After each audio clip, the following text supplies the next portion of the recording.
नमस्कार, आप देख रहे हैं खबर विस्तार और मैं हूं आपके साथ Anushka. Vindhya cancer care foundation द्वारा आयोजित ऑन्कोलॉजी अपडेट 2025 कार्यक्रम में देश भर के विभिन्न राज्यों से आए वरिष्ठ ऑन्कोलॉजिस्ट, कैंसर विशेषज्ञ और चिकित्सकों ने भाग लिया। इस मौके पर कैंसर उपचार, नवीन तकनीकों और शोध कार्यों पर विशेषज्ञों ने अपने अनुभव साझा किए। कार्यक्रम का उद्देश्य कैंसर की रोकथाम, बेहतर इलाज और नई रिसर्च को बढ़ावा देना है। इसी क्रम में नेशनल हॉस्पिटल रीवा के लिए भी बड़ी उपलब्धि सामने आई है। हाल ही में अस्पताल ने भारतीय आयुर्विज्ञान अनुसंधान परिषद के साथ एक MOU किया है। इस समझौते के तहत अब भविष्य में नेशनल हॉस्पिटल में कैंसर समेत अन्य गंभीर बीमारियों पर शोध और अध्ययन किया जाएगा। फाउंडेशन और नेशनल हॉस्पिटल के पदाधिकारियों ने बताया कि इस साझेदारी से विंध्य क्षेत्र के मरीजों को नवीनतम उपचार तकनीकों का लाभ मिलेगा और स्थानीय स्तर पर कैंसर शोध को नई दिशा मिलेगी। मैं डॉक्टर अभिनव देशपांडे, मैं कैंसर और रोबोटिक सर्जन हूँ, मैक्स हॉस्पिटल नागपुर से। ये आज जो विंध्या कैंसर केयर फाउंडेशन ने आज सब डॉक्टरों को यहाँ पर एकत्रित किया, ये बहुत महत्वपूर्ण विषय के बारे में जानकारी जो है वो हम सब एक दूसरे के साथ डिस्कस कर रहे हैं। और कैंसर ये जो बीमारी है वो फिलहाल इतनी बढ़ रही है कि हमारे आबादी में 9 में से 1 भारतीय को 2025 तक का कैंसर से पीड़ित होने की संभावनाएं है। अभी कैंसर जो है वो अर्ली स्टेजेस में अगर पकड़ा गया तो उसके ऊपर पूर्ण तरीके से इलाज जो है वो हो सकता है, संभावित है। जैसा आपने पूछा कि कैंसर के कारण क्या है, तो कैंसर के बहुत सारे अलग अलग कारण हैं। तंबाकू, गुटखा, ये तो हम सबको ही पता है, लेकिन इसको छोड़कर आजकल जो खाने में जो मिलावटें आती है या प्लास्टिक का जो बहुत ज़्यादा यूज़ होता है, उपयोग होता है, ये सब चीज़ें भी उतने ही महत्वपूर्ण है। दूसरा एक महत्व की बात मैं यहाँ पर बताना चाहता हूँ कि जैसा मोटापन और बहुत यानी एक्सरसाइजेस और जो व्यायाम शक्ति है, व्यायाम बिल्कुल न करना, ये भी आजकल कैंसर के कारणों में पाए गए हैं।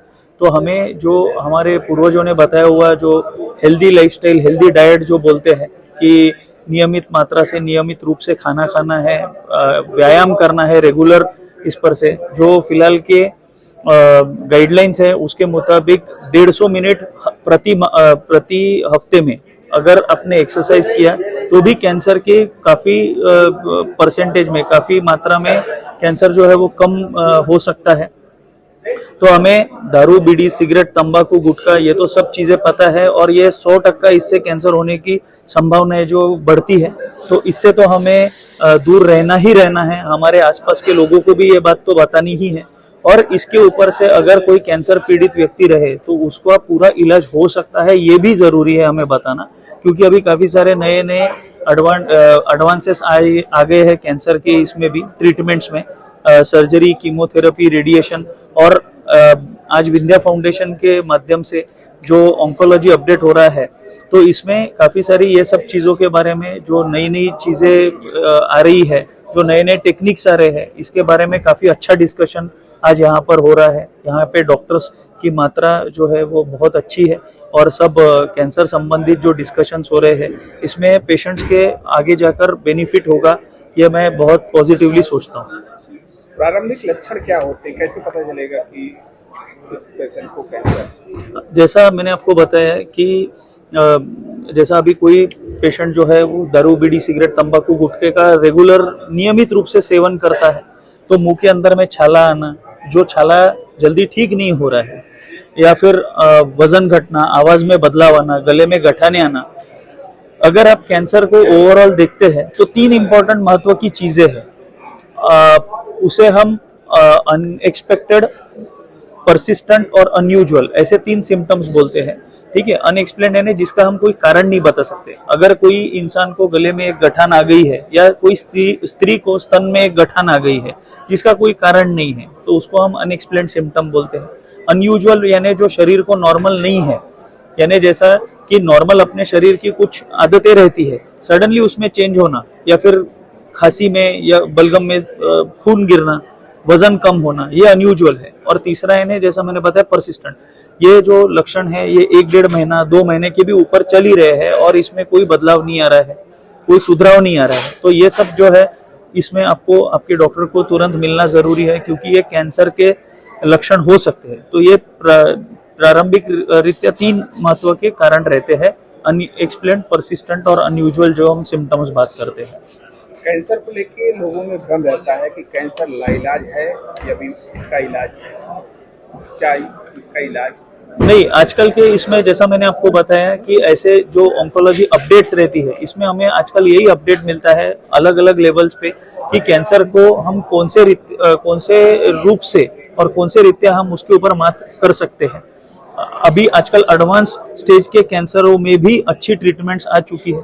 जैसा मैंने आपको बताया कि cancer surgery, radiation, chemotherapy, robotic surgery, ये इसके माध्यम से हम कैंसर को पूरी तरह नष्ट करने के पूरे उपाय जो है वो ढूंढ रहे हैं और वो आजकल उसके माध्यम से हम बेस्ट पॉसिबल ट्रीटमेंट दे तक रहे हैं। तो ऐसा बिल्कुल नहीं है कि कैंसर का अगर डायग्नोसिस हुआ तो 100% इंसान की उससे मौत ही होने वाली है, ऐसा बिल्कुल नहीं है। Cancer if detected early is curable. इसका मतलब यह है कि कैंसर अगर अर्ली इसमें पकड़ा जाता है तो उससे कंप्लीट क्योर जो है वो पॉसिबल है। तो हमें अगर कोई हमारे आसपास के कैंसर पेशेंट्स है, मैं उसके ऊपर और एक आपको इम्पोर्टेंट चीज बताना चाहता हूँ कि कैंसर ये फैलने वाले रोगों में से नहीं है। तो इसीलिए अगर आपके कोई पहचान के या आपके फैमिली में कोई कैंसर ग्रसित पेशेंट है तो उसे प्लीज आप निगलेक्ट मत कीजिए, उसका अच्छी तरह से पूरा ट्रीटमेंट देना जरूरी है और उनके सब सिम्टम्स जो है वो हम डॉक्टरों को दिखा देना जरूरी है।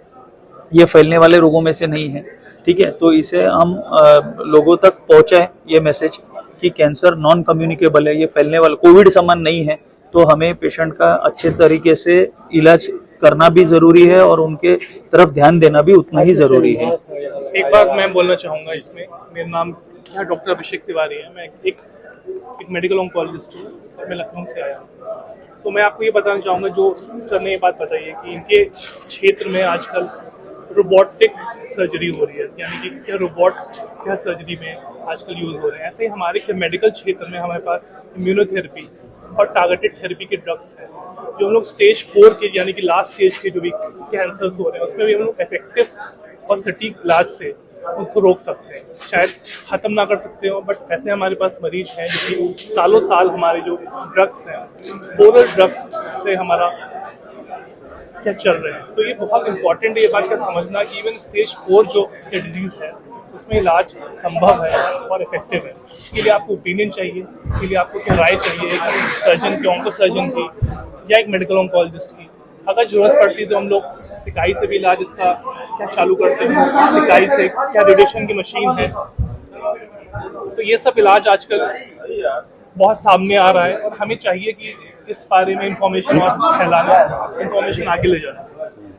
क्या आप चाहते हैं एक खूबसूरत मुस्कान और दमकता चेहरा? तो आइए smile dental care and cosmetic skin clinic, जहां मुख, दंत और सौंदर्य का आधुनिक इलाज वर्ग सब कुछ एक ही छत के नीचे। यहाँ विशेषज्ञ डॉक्टर सुनील सिंह और doctor Shrimati Pushpalata Singh root canal, fix दांत, इम्प्लांट, ब्लीचिंग, डेंटल विनियर, साथ ही हेयर ट्रांसप्लांट। तो आइए श्री भारत कॉम्प्लेक्स, प्रथम तल, हॉस्पिटल चौक, रीवा, और कॉल करें 9827288262। डिजिटल ई पंजीयन सेवा केंद्र, डिजिटल रजिस्ट्री, बांड पत्र, सह स्वामित्व, दान पत्र, स्टैंप एवं सभी बैंकों का बंधक व लोन से संबंधी सभी कार्य किया जाता है। संपर्क करें अशोक सिंह परिहार 9826351496, अनूप सिंह परिहार 7987799181, पूर्णेंद्र त्रिपाठी 9340538622।